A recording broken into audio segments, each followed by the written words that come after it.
अब आप लोग भी यहाँ पर इन्वेस्टमेंट करते हो, अब आप लोग सोच रहे हो कि यहाँ पर हमारे पोर्टफोलियो में कितने म्यूचुअल फंड्स होना चाहिए, 4 म्यूचुअल फंड्स, 8 म्यूचुअल फंड या फिर 10 म्यूचुअल फंड, कितने म्यूचुअल फंड हमारे पोर्टफोलियो में यहाँ पर होना चाहिए। हमें ये तो पता है म्यूचुअल फंड सही है, बट यहाँ पर म्यूचुअल फंड सही तो है, पर ये भी तो जानना काफी ज्यादा जरूरी है कि कितने म्यूचुअल फंड सही है। ऐसा नहीं है कि 10-20 म्यूचुअल फंड ले लिए और ये म्यूचुअल फंड सही है, हमें ये प्रॉपर तरीके से जानना चाहिए कि कितने म्यूचुअल फंड सही है हमारे पोर्टफोलियो के लिए। तो चलिए इस चीज को जानते हैं। देखो यहाँ पर रिसेंटली मैंने भी यहाँ पर सोचा, खुद ने देखा कि यहाँ पर म्यूचुअल फंड में मैं इन्वेस्ट कर रहा हूँ, तो अब यहाँ पर कितने म्यूचुअल फंड लेना चाहिए। अब मैंने सोचा कि देखो ये प्रॉब्लम आप सभी को आ रहा होगा, आप भी सोच रहे होंगे क्या कि कितने म्यूचुअल फंड लेना चाहिए। तो यहाँ पर देखो अभी हम लोग आगे सारी चीज़ों के बारे में बात करेंगे, तो आप लोग वीडियो को ध्यान से देखते रहिएगा। क्योंकि यहाँ पर देखो मैंने यहाँ पर इन्वेस्टमेंट किया, तो यहाँ पर देखो मैंने खुद ने यहाँ पर सोचा है कि मेरे खुद के लिए यहाँ पर 4 से 5 म्यूचुअल फंड सही हैं। अब देखो मैं आपको बताऊँ आप कैसे अपने खुद के लिए म्यूचुअल फंड्स को यहाँ पर कितने आप लोगों को रखना चाहिए ये डिटरमाइन कर सकते हैं। सबसे पहले आप लोग ये देख लीजिए आप लोग कितनी रिस्क लेना चाहते हैं। अब आपके पास 10,000 20,000 रुपए, अब आप लोग यहाँ पर देखिए चाहते हैं कि इनको मैं यहाँ पर 4 साल 5 साल के लिए इन्वेस्ट करूँ और यहाँ पर मुझे रिस्क बिल्कुल कम लेना है, मुझे रिस्क नहीं लेना है। तो आप लोग सिंपली यहाँ पर इंडेक्स फंड और यहाँ पर लार्ज कैप की तरफ जा सकते हैं। ऐसे म्यूचुअल फंड में आप लोगों को ज्यादा रिस्क नहीं देखने को मिलेगा। वहीं पर देखो आप लोगों को रिस्क लेना है ना, आप लोग सोच रहे हो कि हाई रिस्क और हाई रिटर्न, आप लोग इस कैटेगरी के हो ना, आप लोग थोड़ा एग्रेसिव टाइप के हो ना कि ज्यादा रिस्क तो हम लोग ले सकते हैं, तो आप लोग जो स्मॉल कैप और मिड कैप म्यूचुअल फंड की तरफ, यहाँ पर आप लोग इस चीज को समझो।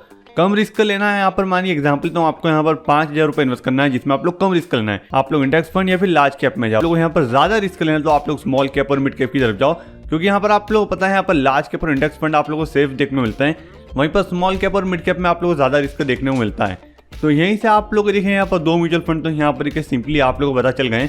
अब इसके बाद यहाँ पर देखिए बात करते हैं, यहाँ पर आप लोग को थोड़ा और यहाँ पर डाइवर्सिफिकेशन करना है, तो आप लोग देखो मल्टी कैप की तरफ जा सकते हैं। मल्टी कैप म्यूचुअल फंड्स में क्या होता है, ये आपका पैसा लेते हैं और अलग अलग मार्केट कैपिटलाइजेशन वाली कंपनीज में आपका पैसा ही इन्वेस्ट करते हैं। तो आप लोग इस चीज को भी ध्यान से समझिएगा, तो आप लोग यहाँ पर इसको भी ध्यान में रखिए। आपको यहाँ पर लार्ज कैप इंडेक्स फंड, इसके साथ साथ यहाँ पर जो स्मॉल कैप मिड कैप, इसके साथ साथ यहाँ पर मल्टी कैप आप लोग ऐसे म्यूचुअल फंड्स में इन्वेस्ट करना है।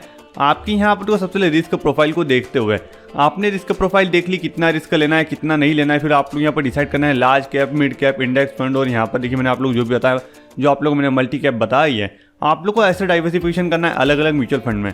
इसके बाद आप लोगों को ये देखना है कि आपका गोल क्या है और आपका कब तक का गोल है। मानिए आपका 10 साल का गोल है, आपको एक होम बनाना है, घर बनाना है।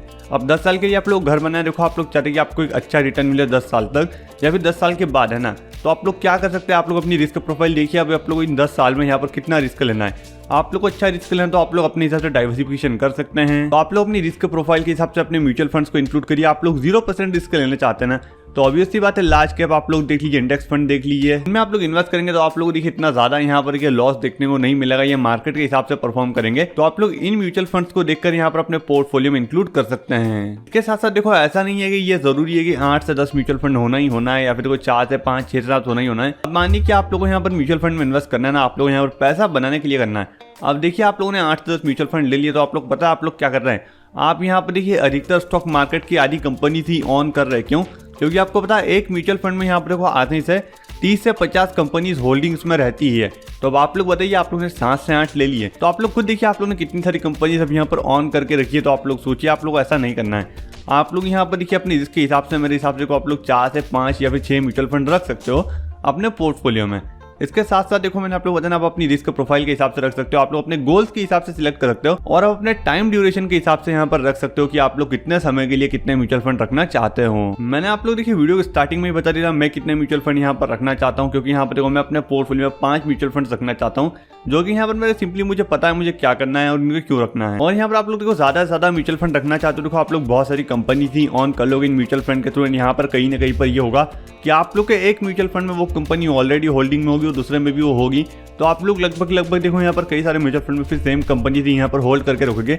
इसलिए ज्यादा क्वांटिटी में भी आपको म्यूचुअल फंड्स नहीं ऑन करके रखना चाहिए। यहाँ पर मैं आप लोग अपनी राय बता रहा हूँ। आप लोग जब नेक्स्ट टाइम यहाँ पर म्यूचुअल फंड में इन्वेस्टमेंट करने जाओगे तो आप लोग इन चीजों को ध्यान रखना है, श्योर आप लोग यहाँ पर अपने परफेक्ट म्यूचुअल फंड सिलेक्ट कर पाओगे कि अपने पोर्टफोलियो में आप लोग कितने म्यूचुअल फंड रखना है।